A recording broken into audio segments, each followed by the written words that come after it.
What was something your manager asked you to do that you outright refused? I was 6 months into my dream job at Meridian Publishing when Marcus became our new department head. He had a reputation for revolutionary leadership strategies and disrupting outdated workflows. Translation, he was a nightmare wrapped in an expensive suit.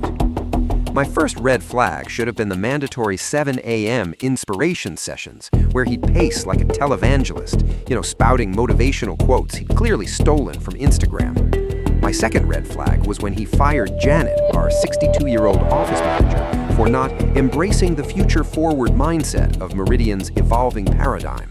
But I kept my head down. I edited manuscripts, met deadlines, built relationships with authors.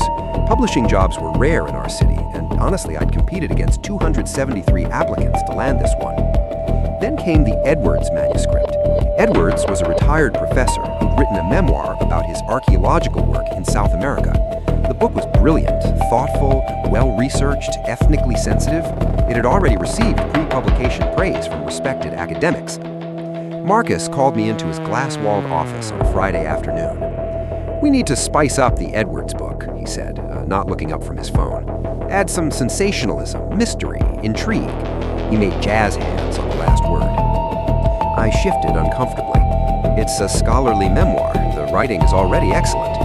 Marcus finally looked at me, his smile not reaching his eyes.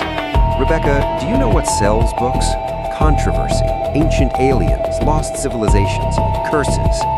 He slid a folder across his desk. "I've drafted some chapters to insert. Just weave them in seamlessly." I opened the folder and felt my stomach drop. The pages contained fabricated discoveries of alien technology, completely invented ritual sacrifices, and offensive stereotypes about indigenous peoples. "This is fiction," I said, "and problematic fiction at that." Marcus leaned forward. "It's marketing. Edwards will thank us when his book sells 10 times more copies.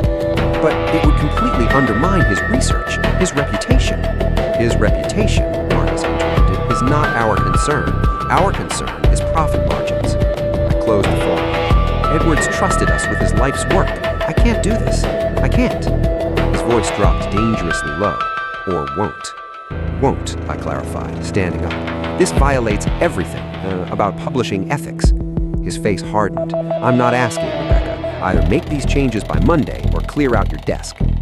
I thought about my rent, my student loans, the job market. Then I thought about Edwards, how he'd spent decades building relationships with indigenous communities, earning their trust, documenting their history with respect. "I quit," I said, dropping the folder back on his desk. As I packed my belongings, my coworkers watched in silence. Only Diane, our senior editor, approached me. "You're making a mistake," she whispered. "We all do things we don't like sometimes." I looked at her, really looked at her, the dark circles under her eyes, the tight set of her mouth. "That's the problem," I replied. 3 weeks later, I was working at a coffee shop when Edwards called me. "They sent me the edited manuscript," his voice shaking. "They butchered my work, added nonsense about ancient aliens and human sacrifice rituals that never happened." I closed my eyes. "I'm so sorry."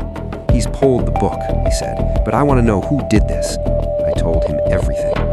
6 months later, Edwards' memoir was published by a small academic press. In the acknowledgments, he thanked me for maintaining integrity in an industry that often forgets its purpose is truth. I framed that page and hung it above my desk at the literary agency where I now work. Every time I look at it, I remember that some prices are too high to pay, even for a dream.